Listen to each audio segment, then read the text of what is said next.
Hello everybody, Om Shanti. Welcome to our show Youth Connect.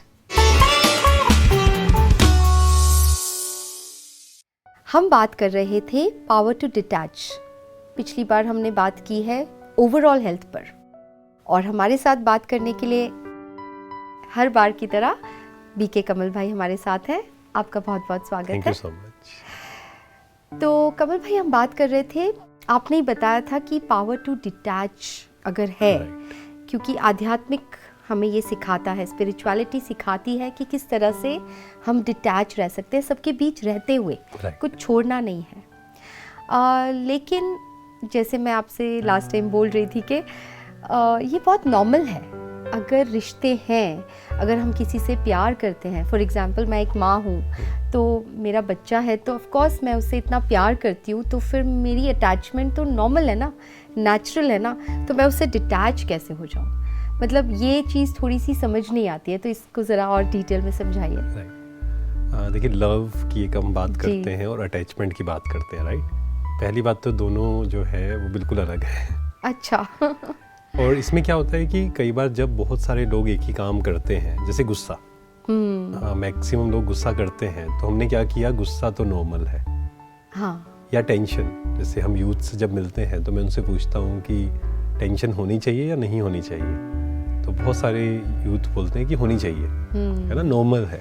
मतलब हो जाती है, होनी चाहिए नहीं, बट नहीं हो जाती है, नेचुरल ना, कि अगर लाइफ में लाइक इतनी सारी प्रॉब्लम्स है तो फिर टेंशन तो होना नेचुरल है ना। हो जाती है, वो सेकंड स्टेप है। अच्छा। पहले स्टेप पे हम चलते हैं कि ये नॉर्मल है या नहीं है। जैसे हमने बात की कि अटैचमेंट तो नॉर्मल है, जैसे आप एक मदर हैं, हाँ जी, तो बच्चा जो है उसके साथ आपकी अटैचमेंट तो होनी ही है। उसके अलावा आप कैसे केयर करेंगे उसकी, राइट। तो अटैचमेंट नॉर्मल है या नहीं, पहले उसको समझते हैं हम।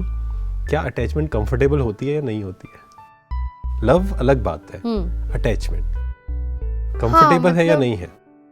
मैं ऐसा कहूँगी कि फॉर एग्जाम्पल अगर मेरा बच्चा, जैसे मैं उससे बहुत प्यार करती हूँ, मैं उससे अटैच्ड हूँ, तो अगर वो दुखी है तो मैं भी दुखी हो जाती हूँ। हाँ, तो मैं दुखी हो जाती हूँ। सो कंफर्टेबल नहीं है पहली बात तो। जी। एंड सेकंड, जब हम अटैच होते हैं किसी से तो हम उसको एम्पावर नहीं कर पाते हैं। हाँ। हम कहीं ना कहीं अपने, हम इसको कह सकते हैं कि डर के कारण, क्योंकि जहाँ अटैचमेंट है वहाँ फियर साथ में, अटैचमेंट एंड फियर दोनों साथ साथ चलेंगे। और फियर तो पूरी तरह से नेगेटिव होगा। हाँ। और साथ में हम क्या कर रहे हैं, फिर वो नेगेटिव जो वाइब्रेशंस हैं उस तक भेज रहे हैं। हाँ। जैसे एक बार अभी थोड़े समय पहले एक मदर आई, वो अपने बच्चे को लेकर आई, तो उन्होंने कहा कि इसको आप समझाइए, इसको बहुत डर लगता है, चिंता होती है। हाँ। तो मैंने उनसे बात की, वो कहते हैं आप मेरी मम्मी को समझाइए पहले। तो उन्होंने कहा मुझसे ज़्यादा चिंता तो उनको होती है। हाँ। तो मैंने उनसे पूछा, कहते हैं हाँ मुझे तो होती है। हाँ। तो आप ये एक्सपेक्ट नहीं कर सकते कि मैं तो चिंता कर रही हूँ और ये चिंता ना करे। हाँ, तो कहीं ना कहीं हम अननोइंगली पास ऑन कर देते हैं अपने उस वाइब्रेशंस, वो थॉट्स को, वो बिल्कुल टेंशन को। और फिर क्योंकि बच्चा जो है वो किससे सीखता है, पेरेंट्स से सीखता है, तो उसे क्या लगता है कि हाँ चिंता करना तो नॉर्मल है, दुखी होना तो नॉर्मल है, हर्ट होना तो नॉर्मल है। जब हम बात करते हैं डिटैचमेंट की, क्योंकि स्पिरिचुअलिटी में डिटैचमेंट का बहुत बड़ा पार्ट है। अच्छा।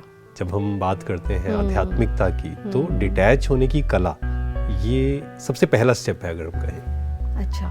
तो वो सीखना पड़ेगा, उसमें थोड़ी सी मेहनत लगेगी, क्योंकि चारों तरफ हम देखेंगे तो लोग कहेंगे नहीं अटैचमेंट इज नॉर्मल, और जब हम कहेंगे नहीं अटैचमेंट नॉर्मल नहीं है, तो पहले तो वो एक्सेप्ट ही नहीं होता ये बात। तो पहले हमें खुद उस पे काम करना पड़ेगा। हाँ जी। कि कैसे डिटैच हो। इसका मतलब, अब कई लोग इसको भी थोड़ा सा गलत ले लेते हैं कि जब डिटैच होते हैं तो वो बिल्कुल ही फिर केयरलेस हो जाते हैं। हाँ, कि हम ध्यान ही नहीं रखे, राइट, ये मतलब ले लेते हैं डिटैचमेंट का। तो डिटैचमेंट मीन्स पूरी केयर करनी है, लेकिन दुखी नहीं होना है। ओके, तो एक बहुत थिन लाइन है, समझना पड़ेगा उसको। जैसे कि एक बहुत सुंदर बात आती है, मतलब जैसे हम प्यार कहते हैं ना, हम प्यार करते हैं, love is a beautiful emotion. फिर love, why does love hurt, and why do we fall in love, we should rise in love. और लव जो बात है ना, हमने क्या गलती की, हमने गलती भी नहीं कहेंगे, ईगो के कारण हमने क्या किया, अटैचमेंट थी, लेकिन हमने उसको नाम क्या कर दिया, एक लेबल लगा दिया। जैसे आपने देखा होगा, एक जगह हम प्रोग्राम में गए तो वहाँ ना एक चेयर रखी थी, बिल्कुल पुरानी चेयर, अच्छा। लेकिन उसके ऊपर इतना सुंदर उन्होंने कवर चढ़ा दिया, छुपा दिया ना उसको। हाँ। मतलब रियल कुछ और है, हमने ऊपर कुछ और कर दिया।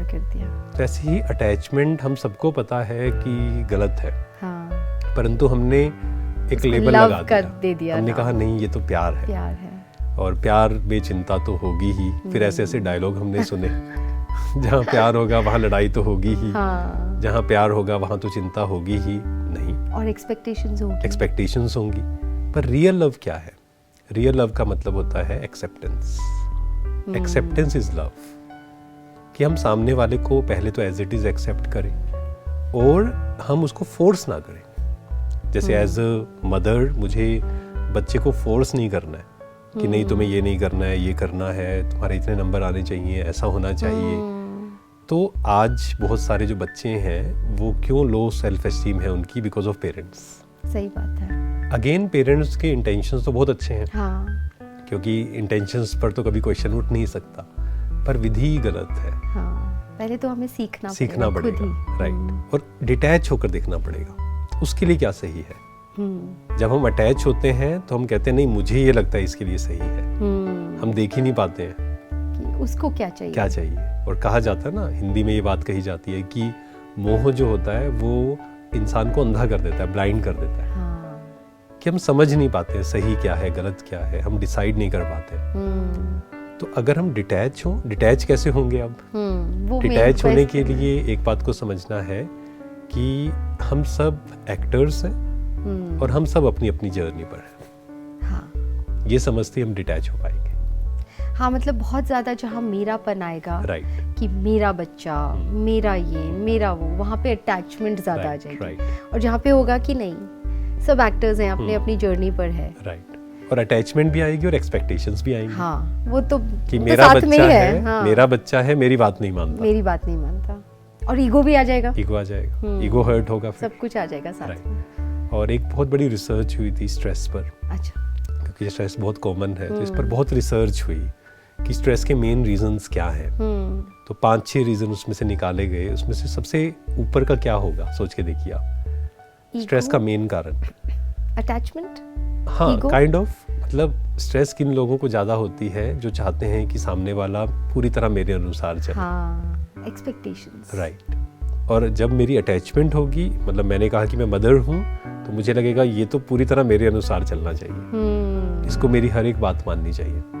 हाँ। पर ऐसा पॉसिबल नहीं है। इसलिए मैं हमेशा पेरेंट्स को एक बात बोलता हूँ कि अगर आपका बच्चा 80% बातें मान रहा है ना आपकी, तो आपको सुबह उठकर खुशी में डांस करना चाहिए।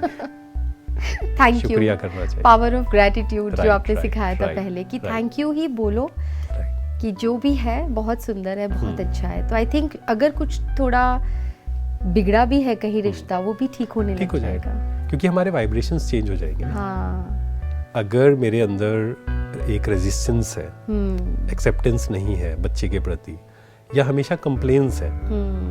कई बार क्या होता है, पेरेंट्स बहुत ज्यादा क्रिटिकल हो जाते हैं बच्चों को लेकर। वो तो एक अलग टॉपिक ही है, उस पे तो मैं आपसे बात करने ही वाली हूँ। हमारे नेक्स्ट एपिसोड में हम ये बात करेंगे कि किस तरह से पेरेंट्स कंपैरिजंस, बहुत कंपेयर करते हैं। सिबलिंग्स के बीच में भी कंपैरिजन होता है, वो तो एक अलग समझना ही है आपसे। बट ये जो आज आपने बात समझाई कि किस तरह से हम डिटैच हो सकते हैं, एक्सेप्ट करें, उसी को सच्चा प्यार कहेंगे। ये नहीं कि अटैच हो गए और मेरे अकॉर्डिंग चलो। मैंने आपको कह दिया तो आपको करना पड़ेगा। इसी कारण क्या होता है, रिलेशंस खराब हो रहे हैं। हाँ जी। क्योंकि अगर हम बात करें पेरेंट और चाइल्ड के रिलेशन की, क्यों खराब हो रहा है? जब हम बहुत ज़्यादा पॉजेसिव हो जाते हैं बच्चे के लिए, और हम कहते हैं कि नहीं ऐसा नहीं, ऐसा करो। और जो बात की कि हर बात पे फिर क्रिटिसिज्म भी शुरू हो जाता है कि नहीं ये मेरी बात नहीं मानता, ये ऐसा करता है। तो वो जो नेगेटिव वाइब्रेशंस हैं और नेगेटिव एफर्मेशंस जा रहे हैं ना उसको, हाँ। उसे लग रहा है सही में मैं किसी काम के लायक नहीं हूँ। हाँ। तो बचपन में वो जो बातें जा रही हैं वो उसके फ्यूचर को डिफाइन कर रहा है। करेक्ट। तो बाद में फिर वो सप्रेशन के रूप में, है ना, इमोशनल प्रॉब्लम के रूप में वो आएगा फिर। तो कमल भाई, अभी तक तो हमने जो बात की एक सोशल बीइंग, सोशल हेल्थ पर भी बात कर रहे थे, हम रिश्तों के ऊपर बात कर रहे थे, जहाँ पे आपने पावर टू डिटैच को अच्छे से हमें बताया किस तरह से यूज कर सकते हैं। अब जो लास्ट बचा वो कौन सा है? Spiritual health. तो इस पे थोड़ा सा और हमें बताइए। हाँ देखिए, वैसे तो ये 5 जो हमने डिस्कस किया है ना, स्पिरिचुअल हेल्थ में वो सब आ जाता है, हाँ जी, है ना, ओवरऑल हेल्थ। या हम कह सकते हैं कि एक बैलेंस क्रिएट करना। ओके।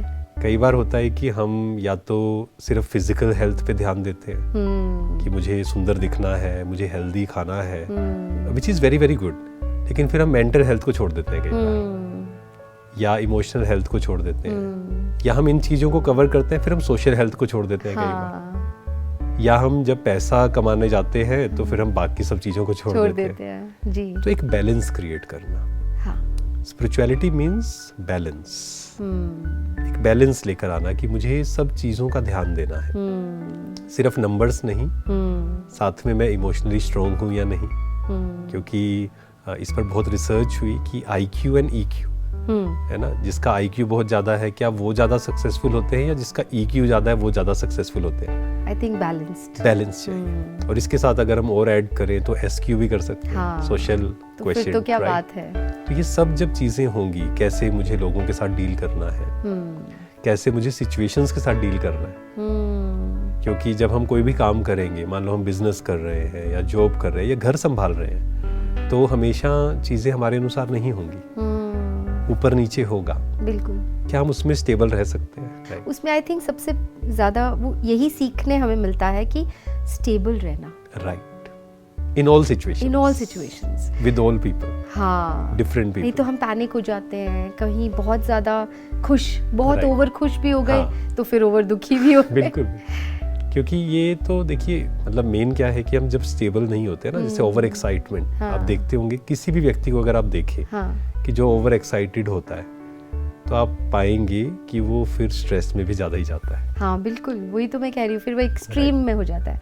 एंड स्पिरिचुअलिटी हमें बैलेंस करना सिखाती है। तो उसके लिए हम थोड़ा सा आप हमें ये बताइए कि स्पिरिचुअलिटी के लिए हम क्या कर सकते हैं। मतलब मुझे ये समझ में आता है कि थोड़ा वक्त अपने आप को देना। बिल्कुल, स्टार्टिंग जो है वो यही है कि हम खुद के लिए समय निकालें। हाँ जी, जो हमने पहले भी बात की कि सेल्फिश, हाँ, है ना, स्वार्थ, तो स्वार्थी होना पड़ेगा।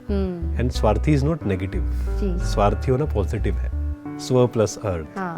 तो हम दिन में कम से कम मिनिमम हाफ एन आवर निकालें, चाहे आप 10-10 मिनट, जैसे हम सुबह बैठ रहे हैं, किसी ने 10 मिनट शुरू किया, हो सकता है कोई 15 मिनट भी बैठता हो, हाँ जी, है ना। फिर नाइट रिचुअल जो हमने किया 5 मिनट्स, और दिन में हम समय निकाल लें 10-15 मिनट, ठीक है। तो इससे क्या होगा, हम थोड़ा सेल्फ रिफ्लेक्ट करें, कि मुझे क्या करना है, मेरे जीवन का पर्पस क्या है ना, मैं सही दिशा में हूँ भी या नहीं, क्योंकि ये प्रश्न हम पूछते नहीं है अपने आप से। बिल्कुल। तो ये प्रश्न अगर हम पूछना शुरू करेंगे, दैट मीन्स हम स्पिरिचुअल हैं, क्योंकि स्पिरिचुअलिटी का मतलब ये नहीं है कि हम पूजा पाठ, या हम हवन शुरू कर दें, या हम कहीं चले गए, हाँ कहीं चले गए हम, है ना। स्पिरिचुअलिटी वो नहीं है जी। स्पिरिचुअलिटी मीन्स आप बीच में हैं, आप बिजनेस अगर कर रहे हैं और अच्छे से कर रहे हैं, अगर आप घर संभाल रहे हैं तो और अच्छे से संभाल रहे हैं, जॉब कर रहे हैं तो आप बहुत अच्छे से कर रहे हैं, लेकिन साथ में आप थोड़ा समय, हमें जब 5 मिनट मिलता है तो मोबाइल को ना देखकर माइंड को देखते हैं, बस ये अगर हम चेंज कर लें, that means we are spiritual. बहुत, ये तो बहुत इजी है, ये तो बहुत सुनने में ऐसा लग रहा है कि इट्स वेरी मच पॉसिबल। तो ये है हमारा स्पिरिचुअल हेल्थ ऑल्सो। तो ये ओवरऑल हो गया। तो अगर हम थोड़े से डिसिप्लिन हो जाएं, थोड़ा सा अपने ऊपर ध्यान देना शुरू करें, तो आई थिंक लाइफ बहुत इजी हो जाएगी। इजी है, जो हमने बात की थी कि लाइफ, यू नो, जिंदगी आसान बनानी पड़ती है, तो थोड़ा, और लाइफ उतनी डिफिकल्ट है नहीं जितनी हमने बना दी है। मुझे एक कोट हमेशा से पसंद है कि life is not complicated, life is easy but we make it complicated. हम कहते हैं ये भी मुश्किल है, ये भी मुश्किल है, किसी को कहा जाए 5 मिनट बैठो साइलेंस में, कहते हैं बहुत मुश्किल है। तो हमने मुश्किल बना दिया है, हमने मुश्किल बना दिया है। तो स्पिरिचुअलिटी हमें सही सोचना सिखाती है। तो पहले तो थॉट ही सही होगा तो फिर सब कुछ सही। बिल्कुल, क्योंकि थॉट्स जो है वो सीड है। हाँ। अगर बीज पावरफुल है तो जो वृक्ष या जो फल आएगा वो भी पावरफुल होगा। जरूर। अगर बीज ही कमजोर है, संकल्प ही हमारे कमजोर है, जैसे मान लो किसी ने कहा ये सुनने के बाद भी कोई कहेगा नहीं पॉसिबल, कहना आसान है, करना मुश्किल है, या कोई कहे नहीं मेरे से तो नहीं होगा, तो बीज ही कमजोर हो गया ना। अब आप कितनी भी मेहनत करें, जैसे बीज अगर कमजोर है, आप उस पर पानी दें, आप उसको न्यूट्रिएंट्स दे, कुछ भी देते रहें, वो वृक्ष पावरफुल कभी नहीं बनेगा। तो सीड वो है थॉट्स। तो थॉट्स हमारे पावरफुल एंड पॉजिटिव होने चाहिए, तो कुछ भी पॉसिबल है। Yes, so that is the spiritual health, right. तो we covered all the aspects of health. हाँ, हमने सारे 6 जो हमारे एस्पेक्ट्स हैं सबको कवर कर लिया। तो इस पे रोशनी डालने के लिए बहुत बहुत धन्यवाद। Thank you so much. Thank you Kamal भाई। Thank you. आपको आपके और भी प्रश्न है तो आप हमें व्हाट्सएप कर सकते हैं स्क्रीन पे दिए गए नंबर्स पर, या फिर हमें ईमेल भी कर सकते हैं। Till then, let's connect through our show youth connect. Thank you. ओम शांति।